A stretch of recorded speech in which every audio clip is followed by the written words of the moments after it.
अस्सलाम वालेकुम, मेरा नाम डॉक्टर अब्बास है। मैं रहीम मुबारक पॉली क्लिनिक के बिहाफ पे मालूमाती वीडियोस बनाता हूं। जो दोस्त हमारे चैनल पे नए आए हैं काइंडली चैनल को सब्सक्राइब जरूर कर दीजिएगा। अच्छा, लास्ट वीडियो भी मैंने बनाई है। जनरल प्रैक्टिस में कुछ अहम टर्मिनोलॉजीज हम यूज करते हैं, ठीक है। अपने जो प्रिस्क्रिप्शन पैड्स हैं, ठीक है, उनके ऊपर जो कुछ टर्मिनोलॉजीज हम लिखते हैं, तो उसके बारे में मैंने आपको थोड़ा सा गाइड किया था पिछली वीडियो में। कुछ जो है ना वो रह गई थी टर्मिनोलॉजीज या एब्रीवेशंस जो हैं, वो आज हम थोड़ा सा एक्सप्लेन कर लेते हैं उनको। So let's start. अच्छा, कुछ चीजें हैं, जैसे आपने किसी को आईवी फ्लूइड्स देने हैं अगर, तो आईवी फ्लूइड्स के लिए हम क्या लिखते हैं, बजाय पूरा हम उसको लिखने के ना हम शॉर्ट फॉर्म में लिख देते हैं। फॉर एग्जांपल, अगर हमने किसी को डेक्सट्रोज वाटर देना है तो ठीक है, हम लिखते हैं D/W, ठीक है, डेक्सट्रोज वाटर हो गया ये, आईवी इनटू स्टैट, ठीक है। बाकी जो इसके अंदर इंजेक्शंस मिक्स करने हैं वो आप लिख देते हैं जी, वो भी देना है, वो भी देना है, ठीक है ना।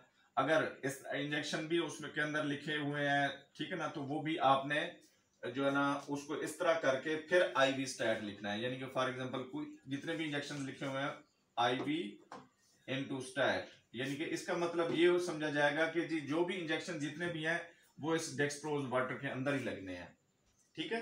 तो इसको आपने अंडरस्टैंड करना है। अच्छा जी, उसके बाद क्या आ जाता है हमारे पास, ठीक है, रिंगर लैक्टेट, ये भी आईवी फ्लूइड है, ठीक है।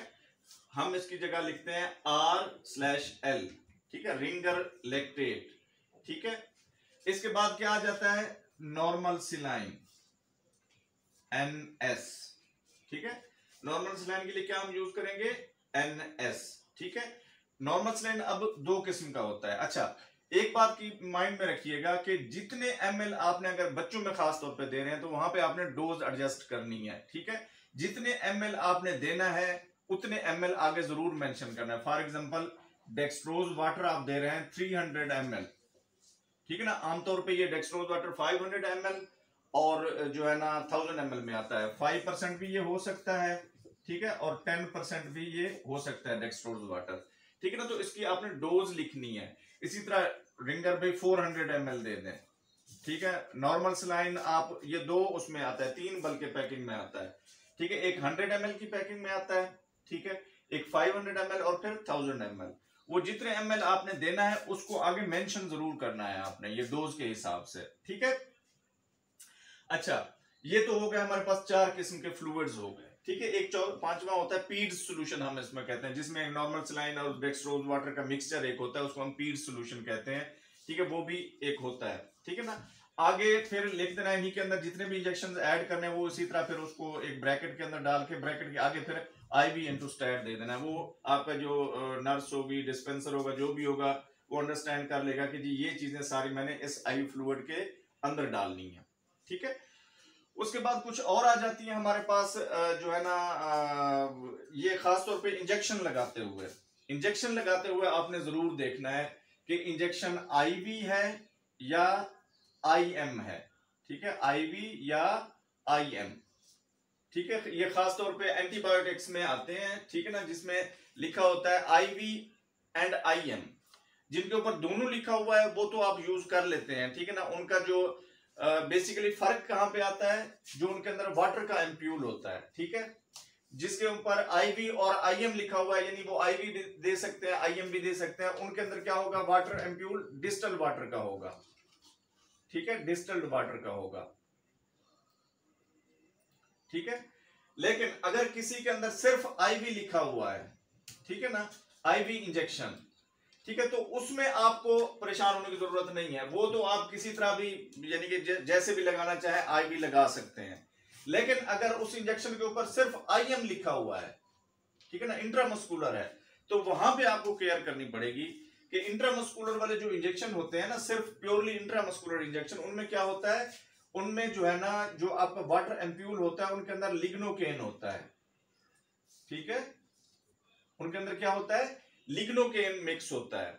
अगर लिग्नोकेन वाला इंजेक्शन आपने खुदा ना खास्ता आईवी लगा दिया तो फिर यूं समझिए आपका पेशेंट गया खुदा ना खास्ता, उसके लिए स्पेशल फिर केयर की जरूरत होती है, क्योंकि लिग्नो के अंदर जाके आपकी हार्ट की एक्टिविटी को ब्लॉक कर देगा। ठीक है, क्योंकि आईवी लगा रहे हैं ना, डायरेक्ट वो हार्ट के ऊपर जाएगा। ठीक है, तो इसके लिए आपको बहुत ज्यादा केयर की जरूरत करनी पड़ती है। उसी वक्त ही फिर आपने आईसीयू का वो सारा कुछ मेंटेन कर लेना है। ठीक है, अगर कोई इस तरह की हो जाती है तो फौरन यानी कि बड़े हॉस्पिटल में लेके जाना है उसको, अगर इस तरह की सिचुएशन कोई हो जाती है तो। ठीक है, फौरन वो उस फ्लूइड को स्टॉप करके इसको हॉस्पिटल भेज देना है। ठीक है, अच्छा इसके बाद कुछ फिर जो है ना बाकी ये आप देख लीजिएगा, कुछ इंजेक्शन हैं जो प्योरली लगते ही इंट्रामस्कुलर हैं। ठीक है ना, जैसे यानी कि डेक्लोरान की मैं बात करूं, डेक्लोफिनेक सोडियम जो है या डेक्लोफिनेक पोटेशियम, वो इंट्रामस्कुलर इंजेक्शन है, आईवी उसको नहीं लगाते। ठीक है, इसी तरह कुछ इंजेक्शन आ जाते हैं जिनको हम जो है ना आईवी लगाते हैं और सबक्यूटेनियस लगाते हैं। ठीक है, वो फिर मेंशन होता है उनके ऊपर, या अब अपने मेडिकल नॉलेज की बुनियाद पे उसको जैसे भी करना चाहें वो कर सकते हैं। ठीक है, अब जब कुछ टर्मिनोलॉजीज ऐसी हैं जो डॉक्टर अपने प्रिस्क्रिप्शन पैड पे लिख रहा होता है, आप लोगों ने देखा होगा ऐसे लिखा होता है SYP। इसका मतलब कुछ लोग सस्पेंशन ले लेते हैं, कुछ लोग सिरप ले लेते हैं। बहरहाल ये सिरप के लिए हम जो है ना वो यूज करते हैं SYP। ठीक है, और इसी तरह ING यूज करते हैं हम इंजेक्शन के लिए। ठीक है, ING इंजेक्शन, ये ऐसे। फिर उसके बाद फिर हम करते हैं TAB टैब। ठीक है, टैब हम यूज करते हैं टैबलेट के लिए। ठीक है, अच्छा अब हम फॉर एग्जांपल यानी कि सिरप है, यानी कि 1 टीस्पून डेली कर देते हैं आप 1, यानी कि आप फॉर एग्जांपल मॉर्निंग टाइम में दे रहे हैं 1 + 0 + 0, यानी कि ये मॉर्निंग टाइम में देना है आपने। ठीक है, 1 + 0 + 1 यानी कि ये मॉर्निंग और इवनिंग में देना है। 1 + 1 + 1 इसका मतलब है ये TDS में देना है। ठीक है ना, और अगर इसको 4 घंटों में या 3 घंटों बाद देना है तो 1 × 4 आवरली। ठीक है ना, आगे वो फिर मेंशन करेंगे उसको 1 × 4 आवरली। ठीक है, इसी तरह टैबलेट है। ठीक है ना, टैबलेट अब जाहिर है जो है ना ये मुख्तलिफ इसके रूट्स होते हैं, पर रेक्टल भी दे सकते हैं, पर विजाइनल भी दे सकते हैं, और टैबलेट पर ओरल भी होती है। तो जैसे भी जो भी रूट आप दे रहे हैं उसको, ठीक है ना, 1 टैब, ठीक है, पर ओरल P/O पर ओरल। ठीक है, अच्छा उसके बाद फिर क्या लिखते हैं, जो जितना यानी कि आपने डोज देनी है, सुबह शाम में देनी है, सुबह दोपहर शाम में देनी है, या एक टाइम में देनी है, वो आगे आपने लिख देना है। इसी तरह नाइट के लिए हम यूज करते हैं HS। ठीक है, नाइट के लिए हम यूज करते हैं HS। ठीक है, इसी तरह और भी बाकी भी टर्मिनोलॉजीज हैं कुछ, या यानी कि एब्रीविएशंस हैं जिनको आप यूज करते हैं, लेकिन मोस्टली ये वाली एब्रीविएशंस यूज होती हैं। ठीक है, तो इनको आप अंडरस्टैंड कर लें कि जी अगर कोई आपके पास प्रिस्क्रिप्शन लेके आता है तो लिखा, अगर ये वाली चीजें इंस्ट्रक्शंस लिखी हुई हैं तो उनके साथ करना क्या है आपने। ठीक है, उम्मीद है ये मालूमाती वीडियो आपको पसंद आई होगी। हमारे चैनल को लाइक, सब्सक्राइब और दोस्तों के साथ शेयर जरूर कीजिएगा। शुक्रिया।